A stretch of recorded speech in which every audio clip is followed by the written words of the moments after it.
은혜가 충만하신 목사님, 사유 가족사랑에 대해서 질문을 올리고자 합니다.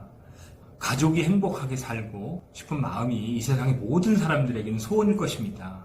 그러나 요즘 가정이 해체되거나 어려움을 겪는 가정이 너무 많은데요. 어떻게 하면 모든 가정이 행복을 누릴 수 있을까요?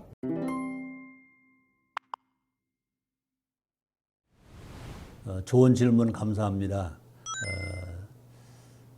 궁금해서 질문하신 것처럼 정말 좋은 가정, 행복한 가정 되시기를 바랍니다. 첫 번째 답변을 하겠습니다. 첫째가 가족 구원입니다. 예수를 믿고 전 가족이 구원받는, 그래서 천국 가족이 이 땅에서부터 이루어지는 것입니다. 영어로 가족, 패밀리란 단어의 어원을 제가 아는 대로 말씀을 드리겠습니다. 아버지, 어머니, 나는 당신을 사랑합니다. 아버지, 어머니, 나는 당신을 사랑합니다. 이것을 영어로 만든다면 이렇게 만들면 편하지 않은가로 생각을 합니다. Father and Mother, I love you. 그렇습니다. 각 단어의 첫 글자를 합성한 것, 그것이 뭐냐? 패밀리. 얼마나 감동이 되는지 몰라요. 또 너무 쉬워요. 그죠? 영어가 어려운 줄 알았더니 너무 쉬워요. 근데 그 뜻이 너무너무 좋습니다. 저는 이번에 그 윤여정 씨의 미나리 영화에서 그 할머니 역할을 보면서 한국의 할머니가 영어로 하모니구나, 그런 생각을 한 적도 있습니다. 아직도 부모님이 예수님을 영접하지 않은 가정이 있습니까? 가족을 사랑하려면 가족 구원이 먼저입니다. 아직도 사랑하는 아내나 사랑하는 남편이, 사랑하는 아들이나 사랑하는 딸이 아직 구원받지 못했습니까? 사도행전에 보면 바울과 실라가 빌립보 감옥에 갇혔습니다. 한밤중에 하나님께서 감옥문을 열어주셨습니다. 옥문이 열려도 나가지 않은 바울과 실라를 보고 간수가 땅에 엎드려 물었습니다.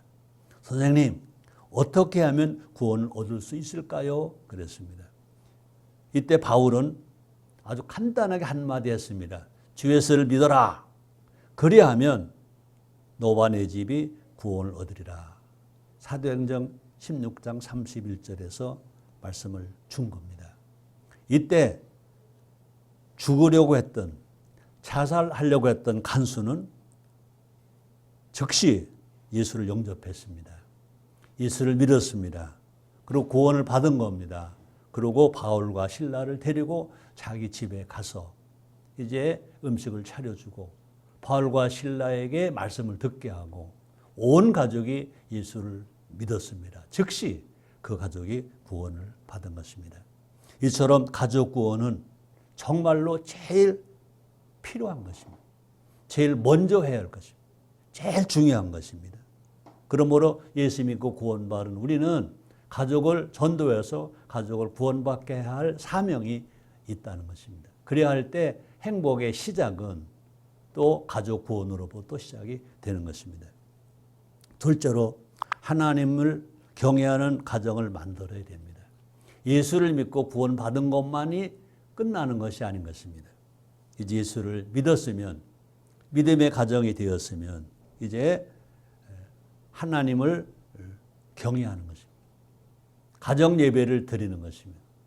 하나님 주신 말씀대로 살아가는 것입니다.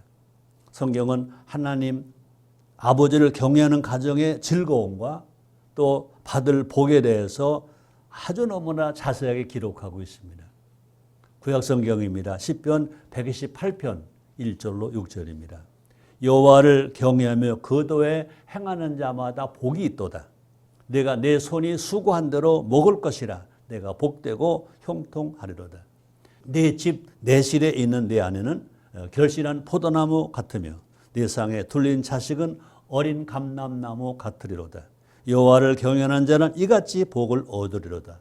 여호와께서 시온에서 내게 복을 주실지어다. 너는 평생에 예루살렘의 복을 보며 네 자식의 자식을 볼지어다. 이스라엘에게 평강이 있을지어다 라고 말씀합니다. 세 번째는요, 부모님의 신앙을 자녀에게 전수해야 될 것입니다. 디몰의 가정은 경건한 외할머니와 어머니의 신앙을 물려받은 믿음의 명문가라고 말하고 있습니다. 자자손손 대를 잇는 믿음의 전수는 많은 그리스도인들의 꿈이고 희망이고 로망입니다. 아브라함의 믿음이 이삭과 야곱을 거쳐서 요셉에게로 전해진 것처럼 믿음의 대물림 되어야 할 것입니다. 다시 한번 말합니다. 신앙천대, 자손천대, 축복천대인 것입니다. 그렇게 되려면 우리는요, 아무리 바빠도 시간을 할애하고 노력을 기울여야 할 것입니다. 시간을 내어서 자녀에게 성경 공부를 시키고 또 성경을 읽게 하고 온 가족이 가족 예배를 드리는 것이 중요합니다.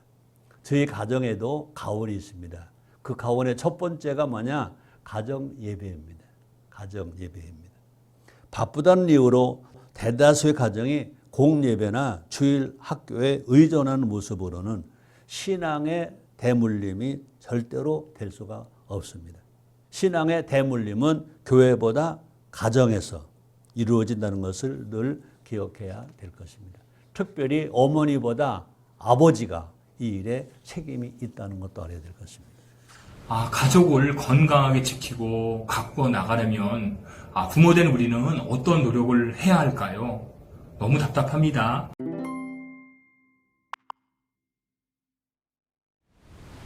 두 번째 질문을 답해 드리겠습니다.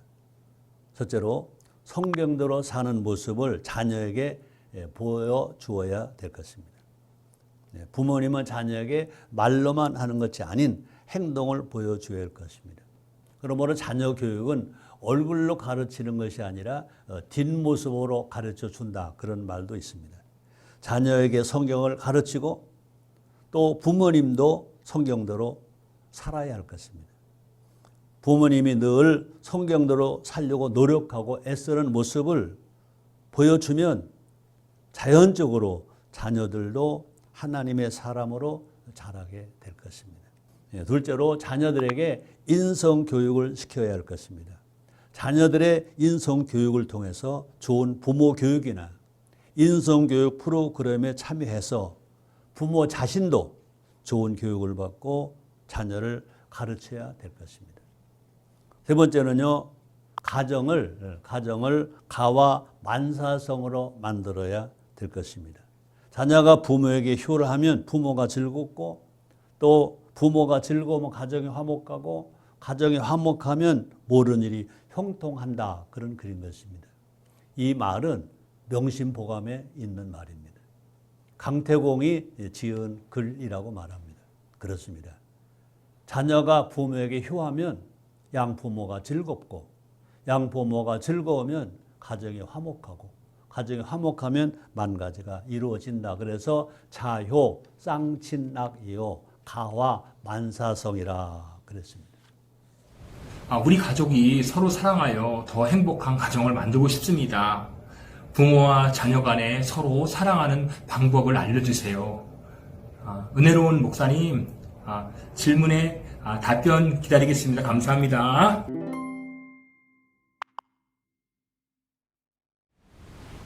세 번째 질문입니다. 첫째, 가족 간에는 배려, 돌봄이 필요합니다. 성경 디모데전서 5장 8절입니다. 누구든지 자기 친족, 특히 자기 가족을 돌아보지 아니하면 믿음을 배반한 자요 불신자보다 더 악한 자니라 그랬습니다. 저는 효운동하다가 이 성구를 읽고 너무 충격을 받았습니다. 그동안 저는 목회자이니까 이 성경을 많이 읽었죠. 근데 효운동을 하기 전에는 이 글이 내 마음에 와 닿지 않았습니다. 근데 효운동하다가 이 글을 읽고는요, 얼마나 제가 회개한지 몰라요. 얼마나 제가 가슴을 쳤는지 몰라요. 그래서 정말로 우리가 효운동을 할 때 이거는 빼면 안 되겠다. 그동안에 우리가 한국의 효, 유교의 효, 공제의 효를 보면 그냥 부모를 공경하는 것, 조상제사를 잘 지내는 것으로 되어 있었습니다. 근데 제가 성경적 효운동을 하다 보니까 그 중에서 이제 이 네 번째, 이 가족 사랑의 효. 그러다가 이 디모데 5장 8절을 읽고 너무 놀랐습니다. 이 디모데 전서는 불신자에게 준 글이 아니고요. 신자에게 준 글이거든요. 그리고 평신도에게 준 글이 아니고요. 지도자에게 준 바울의 편지잖아요. 저는 구원 받았고요. 저도 목회자가 되었고요.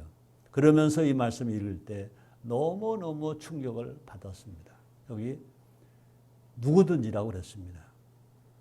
목사이든지 장로이든지 신앙생활을 20년, 30년 했든지 누구든지 다른 신앙이 좋다 하더라도 가족, 친족을 돌보지 않으면 믿음을 배반한 자요, 불신자보다 또 악한 자라고 기록된 것을 보고 너무 놀랐던 것입니다. 그렇습니다. 성경은 가족끼리 서로 돌보아 주라고 명령하고 있습니다. 이게 배려라는 말이 나옵니다. 의미와 관심을 가지고 도와주거나 마음을 써서 보살펴 준다라는 의미가 있습니다. 이 디모데전서 5장 8절에 자기 친족과 자기 가족은 직계 가족을 의미합니다.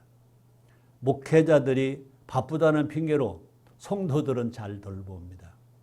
또 이웃이라고 말할 때 담 넘어 남들은 잘 돌봐줍니다. 그러나 여기 이웃은 가족입니다. 친족입니다. 한 울타리 안에, 한 집 안에, 한 방에 함께 사는 가족인 것입니다.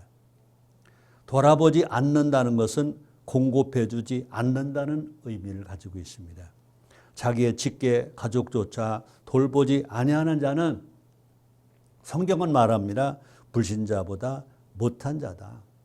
전혀 복음에 참여하지 않는 자다. 그런 뜻을 가지고 있다고 봅니다. 다시 말하면 가족을 돌아보지 않는 자는 하나님을 섬기고 교회 봉사할 만한 기본적인 자세가 되어 있지 않다. 이렇게 말할 수도 있을 것입니다. 인간의 원초적인 책무를 무시하는 자이므로 정죄받아 마땅하다. 그런 말로도 해석이 될 것입니다. 둘째, 가족 간에는 친밀함이 있어야 됩니다. 저는 이제 목회를 마치고 원로가 되었습니다.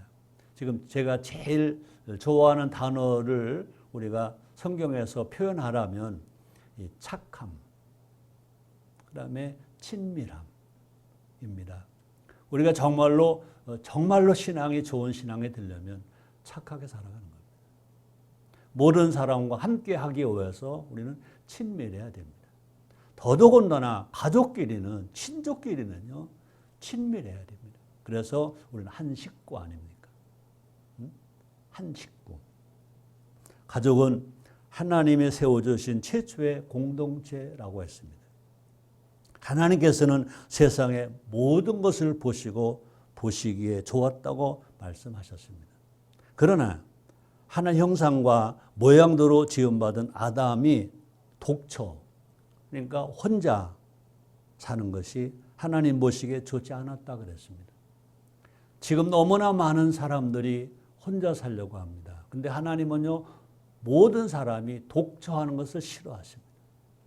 왜 하나님이 죄질 인간을 위해서 아들 예수를 보내셨습니까?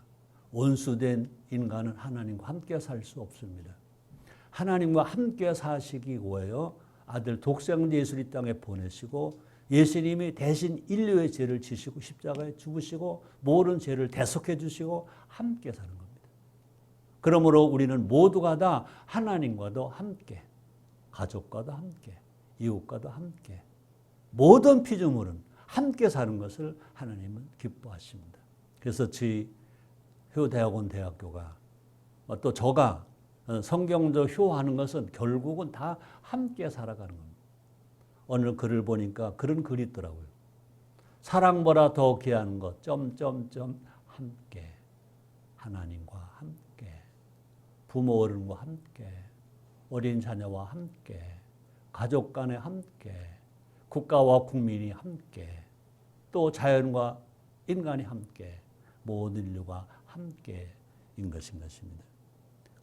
그래서 하나님께서는 아담에게 돕는 배필인 가족, 하와를 주시고 가정을 이루게 하셨습니다. 창세기 2장 23절로 24절에 정확하게 기록하고 있습니다. 이처럼 가족은 하나님이 세우신 최초의 공동체입니다.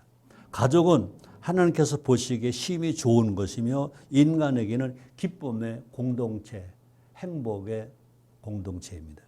가족 관계의 독특한 성격은 앞에서 말한 것처럼 친밀함인 것입니다. 가족 구성원들은 서로에 대하여 매우 자세하고 또 깊게 파악하고 있어야 될 것입니다. 셋째, 가족 간에는 질서가 있어야 됩니다. 신약성경 골로새서 3장 18절로 21절 말씀입니다. 아내들아 남편에게 복종하라. 이는 주 안에서 마땅하니라. 남편들아 아내를 사랑하며 괴롭게 하지 말라. 자녀들아 모든 일에 부모에게 순종하라. 이는 주 안에서 기쁘게 하는 것이니라. 아비들아 너희 자녀를 경록해 말지니 낙심할까 함이라 라고 말씀합니다. 바울은 그리스도인 가정의 모든 구성원들이 서로 보완적인 관계를 유지하며 서로 협력할 것을 권고하고 있습니다. 목회서신입니다. 유교의 도덕사상인 삼강오륜에도 장유 유서는 어른과 어린이 또는 윗사람과 아랫사람 사이에는 지켜야 할 차례와 질서가 있음을 뜻하는 말인데 이는 성경이 가르치고 있는 내용과 동일한 것을 봅니다. 이와 같이 가정이 행복하려면 질서가 있어야 됩니다. 성경은 오늘날 가족 간의 질서를 강조합니다. 아내는 남편에게, 또 남편은 아내에게, 자녀는 부모에게, 부모는 자녀에게 상호간 질서를 지키며 존중함을 가르치고 있습니다.